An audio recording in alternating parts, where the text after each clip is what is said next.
Alright guys, seberapa parah Bitcoin ini ataupun kripto akan turun?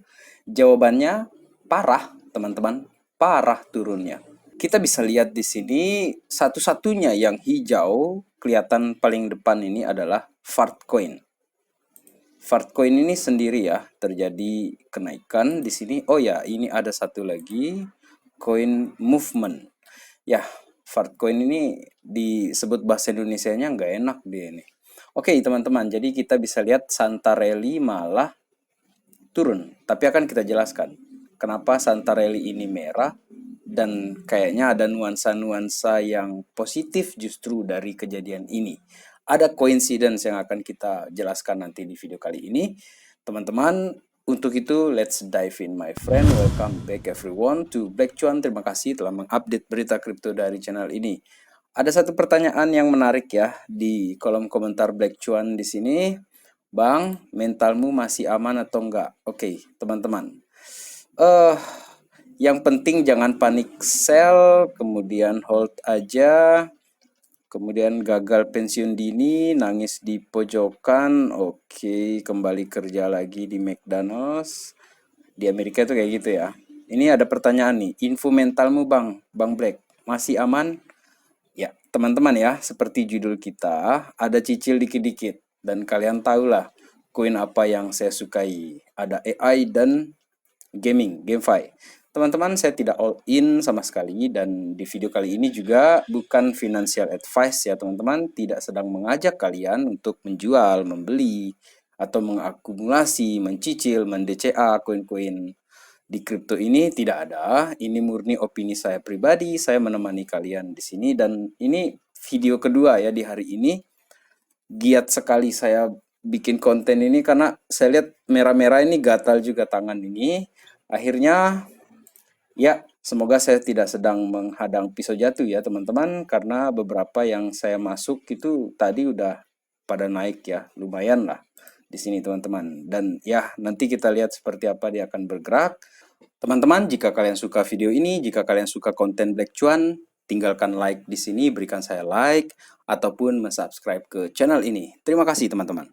Sementara ini harga si Bitcoin sudah kembali ya dari 92 itu ke 95 teman-teman. Ke 95K di sini ketika saya record video kali ini. Ada beberapa hal yang ingin saya bicarakan bersama sahabat Black Cuan di sini mengenai sebuah data baru di sini mengenai US Bitcoin ETF.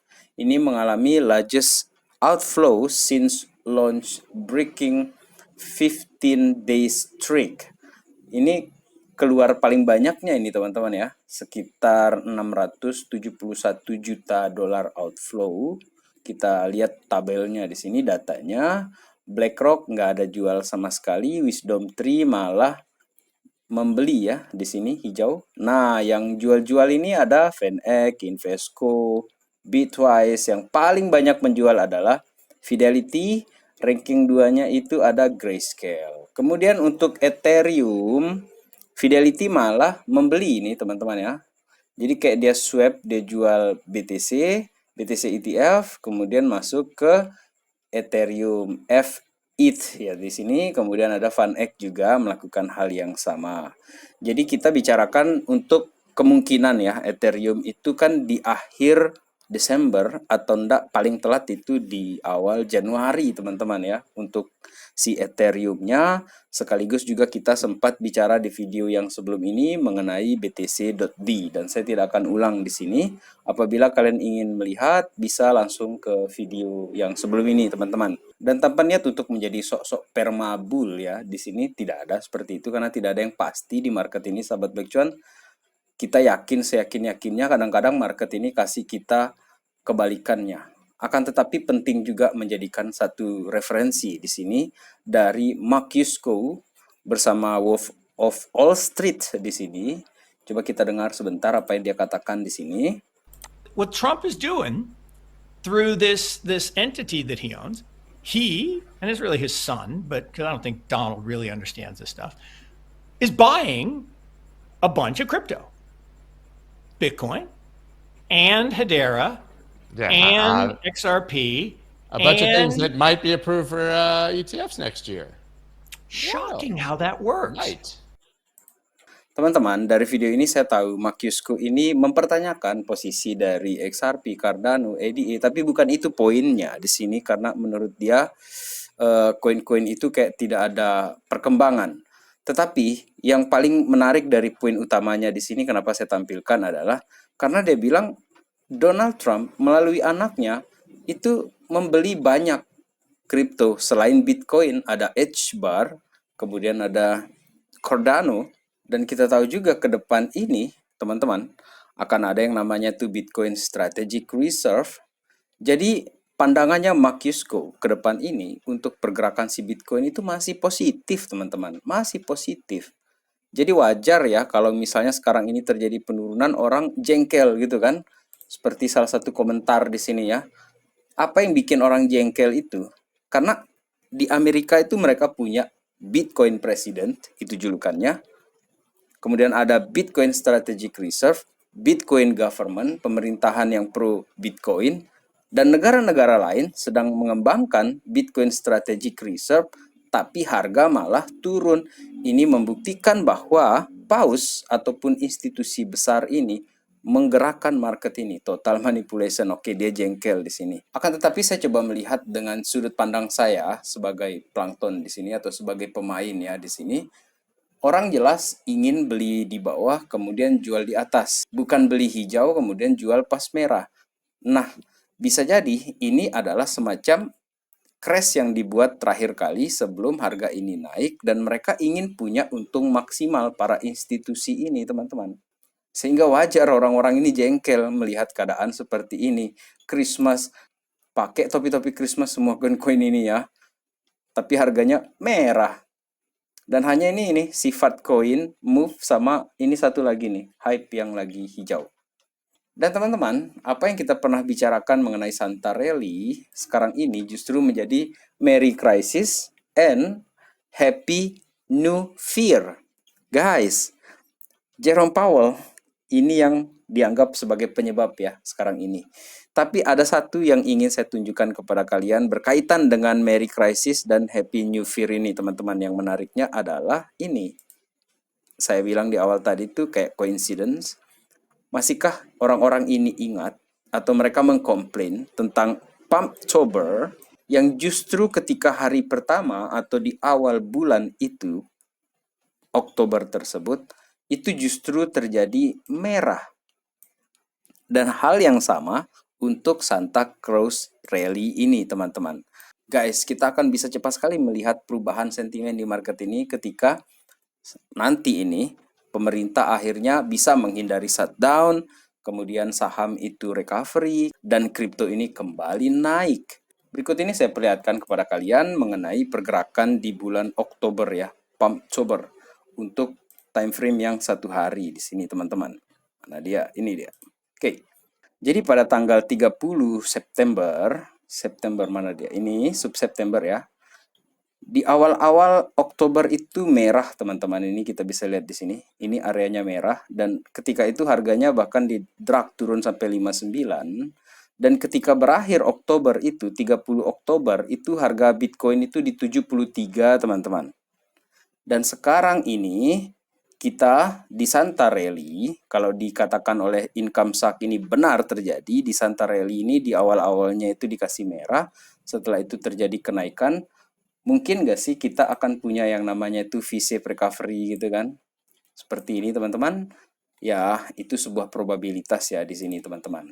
Dan saya lanjutkan di sini, semoga Income Shark benar kali ini.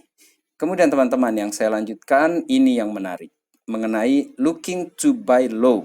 Aktivitas wallet yang aktif ini dalam 30 hari tersebut adalah berada di down 3,9%, minus 3,9% itu pada saat tanggal 10 Oktober, teman-teman. Seperti kita bicarakan tadi, dia merah-merah-merah dari awal Oktober, setelah itu dia terjadi spike.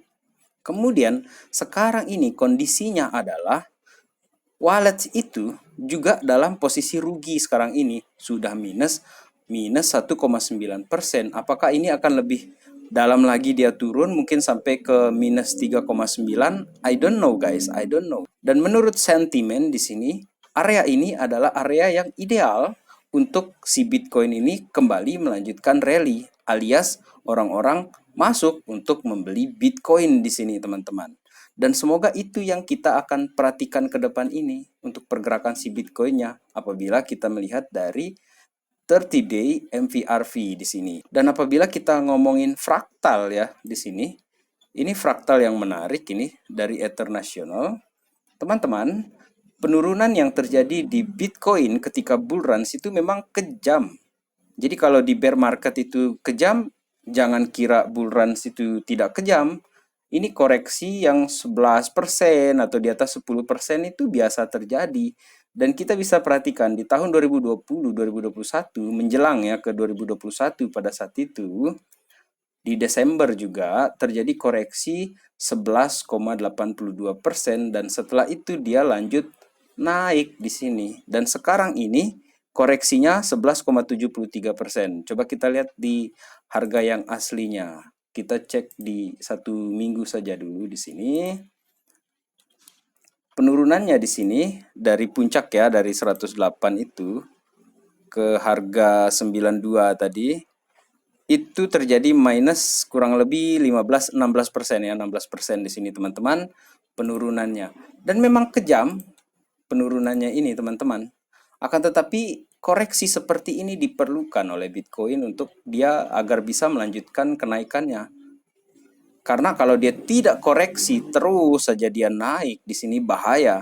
Bahayanya adalah koreksinya bisa jauh lebih dalam dari itu. Itu yang saya bayangkan ataupun yang saya pikirkan apabila terjadi hal-hal seperti itu di pergerakan harga ini dan tidak sehat juga teman-teman. Kemudian bagi teman-teman mungkin yang baru, kalian bisa ikutin ini ada apa dengan Bitcoin. Salah satu akun di Twitter yang saya follow dan bagus ya pengetahuan di sini yang di-share oleh ada apa dengan Bitcoin ini. Menurut mereka di sini memang jajal mental juga kita di sini. Kita ditempa juga di sini mengenai koreksi-koreksi yang terjadi ini. Karena apabila kalian perhatikan pergerakan dari 2016 sampai ke 2017 itu diwarnai dengan koreksi-koreksi. Bahkan ini koreksinya minus 30%, 30%, sampai 40% minusnya teman-teman. Dan setelah itu dia ngepam lagi seperti itu teman-teman. Jadi semoga kita tetap stay strong di sini. Dan teman-teman saya sudah masuk juga di beberapa altcoin seperti saya katakan tadi ya, tapi saya tidak langsung all in, saya cicil-cicil.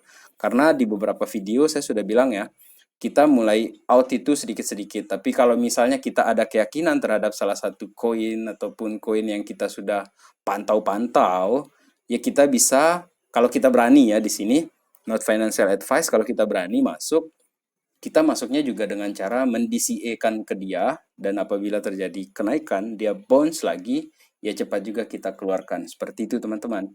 Dan ini yang menarik dari Angga Andinata, salut to Angga Andinata di sini. Salut juga kepada ada apa dengan Bitcoin dengan informasi yang selalu update ya mereka. Di sini ada potensi untuk terjadi likuidasi apabila terjadi kenaikan ke Bitcoin ini di 106. Teman-teman ini sangat-sangat gila yang ngeri ini. Banyak sekali yang akan terlikuidasi orang-orang yang short ini seandainya ini segera terjadi pump atau yang kita bilang tadi itu V-shape recovery itu. Seandainya itu yang terjadi dan ya kita berharap saja semoga itu yang terjadi teman-teman. Jadi kita berharap ini ada semacam V-shape recovery di sini. Waduh sedap kalau itu yang terjadi teman-teman. Next ya di sini yang menarik lagi adalah mengenai others Bitcoin ya. Selain Bitcoin di sini terjadi fraktal yang sama juga yang meskipun captionnya adalah the worst ya, worst bull market ever. Ini bull market yang paling parah. Padahal secara fraktal sama juga. Orang-orang sudah teriak ini worst bull market ever dan setelah itu malah terjadi spike di sini teman-teman. Jadi di sini terjadi channel penurunan, kemudian dia ngetes support dan akhirnya dari support ini dia ngepump seperti ini. Dan kita ekspektasikan ke depan ini ketemu sama support di sini nanti dia. Ini sudah ketemu kayaknya. Setelah itu kita ekspektasikan dia ngepump juga seperti itu. Dan itu ekspektasi kita di Januari ke depan ini teman-teman. Jadi ini bukan tentang besok pagi itu sudah langsung ngepump. Enggak kayak gitu juga mainnya. Kita akan dibikin semacam ya panik-panik sebentar-sebentar lah. Kita jaga hati kita. Kemudian kita lihat, waduh masih merah. Besok lagi lihat masih merah. Ya udah tinggal aja dulu. Pergi mancing kek, pergi kemana kek gitu kan. Oke, teman-teman, untuk total crypto market cap yang mengecualikan Bitcoin di sini lagi-lagi saya ingin memperlihatkan fraktal di sini untuk time frame yang 1 hari ya di sini. Time frame 1 hari di Desember itu memang spike kemudian terjadi penurunan seperti ini teman-teman. Dia turun lagi seperti ini dan sekarang ini Desember 2024, ini Desember 2020. Sekarang ini di Desember 2024 mirip ini patterns-nya, polanya sama. Dan semoga ini menjadi support untuk melanjutkan kenaikan-kenaikan seperti yang pernah terjadi sebelumnya. Di tahun 2024 ini, ada kenaikan yang cukup tinggi di bulan November setelah pemilihan Presiden Amerika Serikat. Kemudian di Desembernya, pertengahan Desember itu terjadi koreksi teman-teman. Dan setelah itu terjadi kenaikan apabila kita mengulang pola yang pernah terjadi di Desember 2020 di sini teman-teman, dia spike naik di sini. Dan itu juga yang kita harapkan ke depan ini. Kemudian ada juga berita menarik di sini mengenai money supply ya. Salah satu di sini yang akan menyumbangkan uang yang cukup banyak ke pasar ini, salah satunya adalah China. Dijelaskan how China hopes to kickstart its flagging economy. China ini mengumumkan akan melonggarkan kebijakan keuangan mereka untuk boost ekonomi, untuk menormalkan lagi ekonomi. Kalau tidak melakukan kebijakan pelonggaran ekonomi, mereka ini bisa kolaps teman-teman. Dan mereka tidak ingin terjadi seperti yang pernah terjadi di negara mereka pada tahun 2009. Dan paket-paket stimulus itu akan mereka keluarkan alias dengan bahasa lainnya kita sebut sebagai printing money.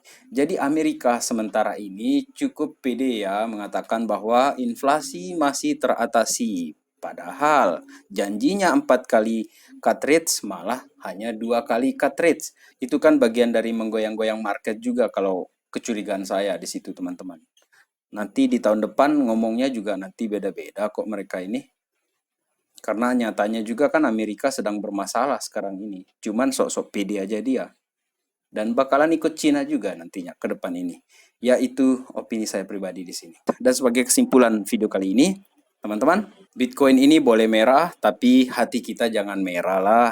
Jangan terbawa suasana, kita tetap tenang. Kalaupun ada peluru, cicilnya dengan cara DCA atau mencicil sedikit demi sedikit. Jangan langsung all in.